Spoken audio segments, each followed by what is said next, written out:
In our examples of disubstituted cyclohexane rings, you may have noticed that we had a cis and a trans configuration. Because these two molecules have a different spatial arrangement of their atoms, they're considered stereoisomers.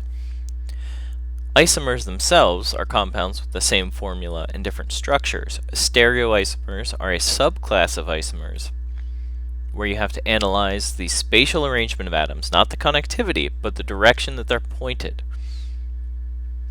I'll give you an example here with alkenes. Alkenes are the simplest molecules to kind of assign stereoisomerism for.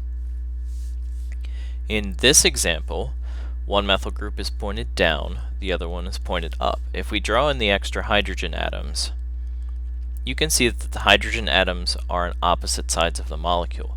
You cannot rotate a pi bond because if that bond rotates, the p orbitals get out of plane with each other and the bond itself will break. So because a pi bond is non-rotatable, these atoms are going to be opposite from each other no matter what. So in this example, this is one of our trans isomers. On the other hand, this next molecule, both of the methyl groups are on the same face of the alkene, or the double bond. This is a cis isomer. These two, when compared to each other, are considered stereoisomers. Let's take a third example. This molecule here. Does this molecule have a stereoisomer? Could we draw this molecule like this, and would it be any different?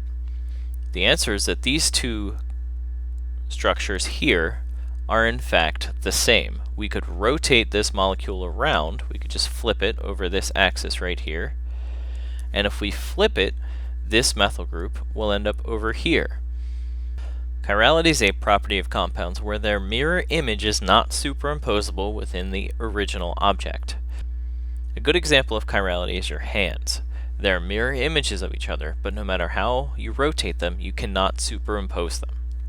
Here's an example of a molecule, a tetrahedral molecule, with three different substituents. Notice the two white spheres here and here are actually going to be the same atom, the same substituent. Let's take a mirror image of this. So let's draw a mirror plane right down the middle here. There's our mirror image.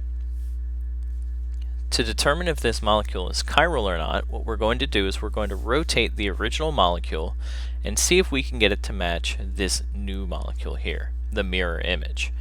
So what I'm going to do is I'm going to grab onto the top and I'm going to spin around this axis here. The first thing I want to do is notice we have two bonds to the left here, and in this case we have two bonds to the right. So first I'm just going to spin it so that we have two bonds to the left. This red sphere moves a little bit to the back, this white sphere moves up to the front, this other white sphere moves up a little bit more to the front. So now we can at least make a direct comparison between these two. Notice the atoms are not in the same alignment, so let's spin this again. If we spin, this red sphere goes all the way around, this white sphere comes back, this white sphere comes to the front. Now if we look at these two molecules, these two structures, we can see that they are identical. Because the mirror image is superimposable, this molecule is considered achiral. Let's take a look at another example. What if one of these white spheres was replaced with a purple sphere? What happens now? Well, again, let's draw the mirror image. And remember, we're trying to match this somehow. Again, two bonds on the left, two bonds on the right, so I'm going to rotate this molecule around a little bit so that we have two bonds on the left. Notice, purple sphere lines up with the purple sphere. The blue sphere lines up with the blue sphere. But the red and the white are reversed. So let's rotate it again. The purple sphere moves back, the white sphere moves forward, the red sphere moves around to the right. Again, the blue and the blue line up. Now the red and the red line up. But here, the purple and the white are backwards. Well, let's rotate it one more time. In this third rotation, the red sphere moves around, The white sphere moves back, the purple sphere moves around to the right. Now we have an alignment with the blue and the blue, the white and the white. But again, this purple sphere and the red sphere are reversed from our mirror image. This tells us that no matter how many times we rotate this around, we're always going to have a mismatch. These two compounds, or this compound, is considered chiral. Its mirror image cannot be overlaid. There's a very simple rule for checking to see if a molecule is chiral. If a tetrahedral center has 4 different substituents, it is a stereocenter, or a site of chirality. Let's take a look at this 2-chloropentane. If we look from each carbon, I'm going to go ahead and number these.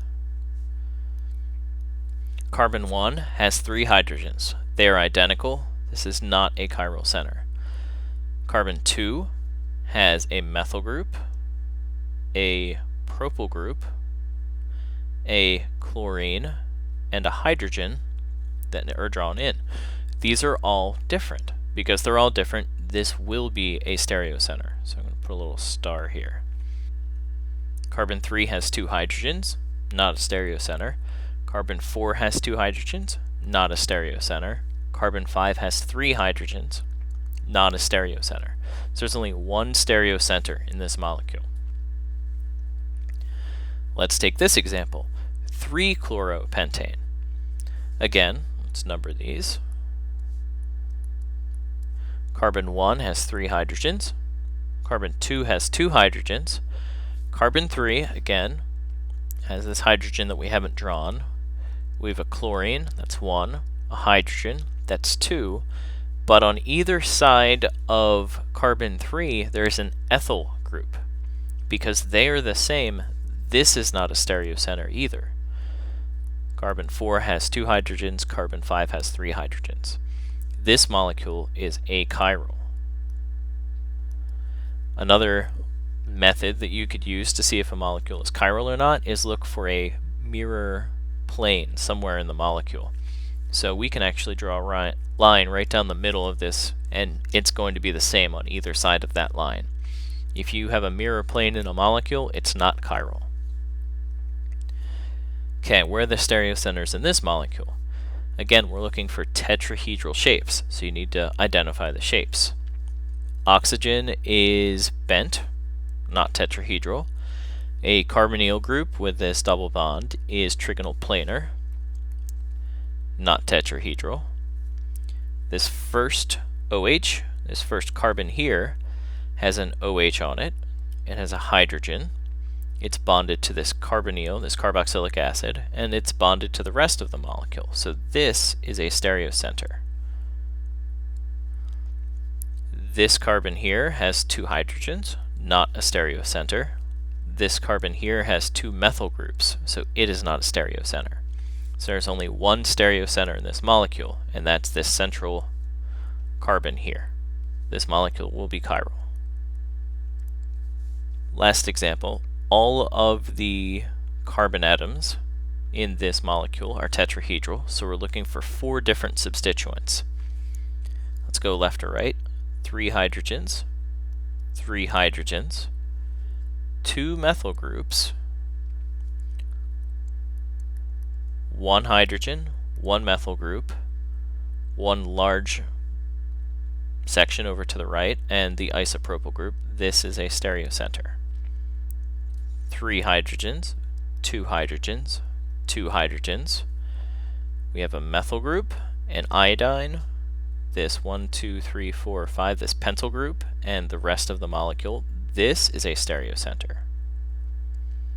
Iodine only has 1 bond, 3 hydrogens, 2 hydrogens, 2 hydrogens, 2 hydrogens, 2 hydrogens, 3 hydrogens. So this molecule has 2 stereocenters here and here. It will be chiral. In order to make a systematic nomenclature for which direction a bond is pointed, the Kahn-Ingold prelog system was invented. Basically, it says a molecule is going to be R or S, depending on the arrangement of the atoms on a stereocenter. So let's take a look at our 2-chloropentane. In this case, this is a wedge. A wedge is going to be a different stereochemistry than if this were dashed. There are a couple rules to figuring out whether this will be R or S. First, you want to assign priorities to all groups. The highest molecular weight will always be first. So if we look at what's bonded to the central carbon, we're going to draw in our hydrogen on the back. Chlorine has the highest molecular weight, so it's going to be number 1. Hydrogen has the lowest molecular weight. It's always going to be number 4. Next, what's larger, carbon or carbon? Neither one, they're the same, but the carbon on the right continues moving on to more carbon atoms. So this will be number 2. It's a tiebreaker. 3 is the methyl group because it's only bonded to hydrogens. After we have determined the priorities of all the substituents, we're going to identify whether they're going clockwise or counterclockwise. To do this, number 4 always needs to be in the back. In this case, it's got a dashed line, so it's in the back. We're going to cross it off. We're going to ignore it. Which way do we go 1, 2, and 3? They're rotating that way, so this will be clockwise, so we're going to call this R. If we wanted to name this molecule, it's R 2-chloropentane.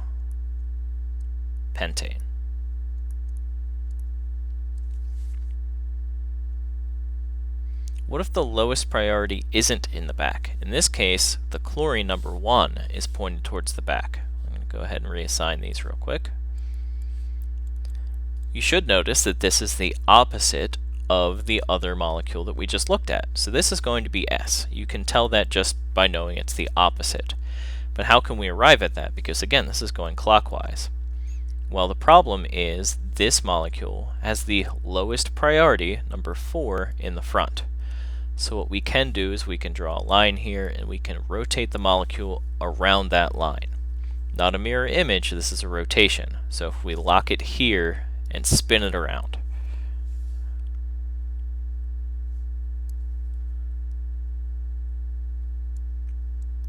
If we do that, we're going to have a structure that looks like this. The hydrogen's going to be back now because we swung the whole thing around. Let's add our priorities again. In this case, we're going counterclockwise. It's going to be S, like we know it should be. Another way to do this, an easier way so you don't have to worry about rotating molecules, is if 2 bonds are in a place that you don't like, in order to assign them, you can just switch the 2, but if you do that, know that the stereochemistry is going to be backwards. So the example here, the hydrogen in the original compound is in the wrong place. So I'm just going to switch it. I'm going to switch it with the chlorine. So I will draw this with the chlorine here, and the hydrogen going back. Going to assign our priorities. This is clockwise, so it would be R, but remember we switched the 2 bonds that we weren't happy with. So that's going to mean this is actually S. You can do either one of these 2 methods, you should get the same answer. And again, this is pretty complicated, but it does take a lot of practice. It should be second nature if you practice enough.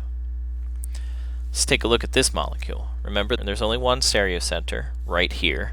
So let's assign the priorities to all of the groups. We're going to draw in our hydrogen. It's number 4, always. Let's take a look at what's directly bonded to this central carbon. We have an oxygen, a carbon, and a carbon. Oxygen has the highest molecular weight. Now we're going to look at what's connected to the 2 carbons because it's a tie. Well, connected to this carbon on the right, we have another carbon. Connected to the carbon on the left, we have an oxygen and an oxygen. Oxygen has a higher molecular weight, so that will be number 2. That's the tiebreaker. Number 3 is over here because that's a carbon. We're only looking at the next adjacent bond. Even though sulfur weighs the most, it's pretty far out. The hydrogen's in the back, so we can ignore it. That's good. Figure out which way we're rotating. We're going 1, 2, 3. This will be clockwise, so the stereocenter here will be R.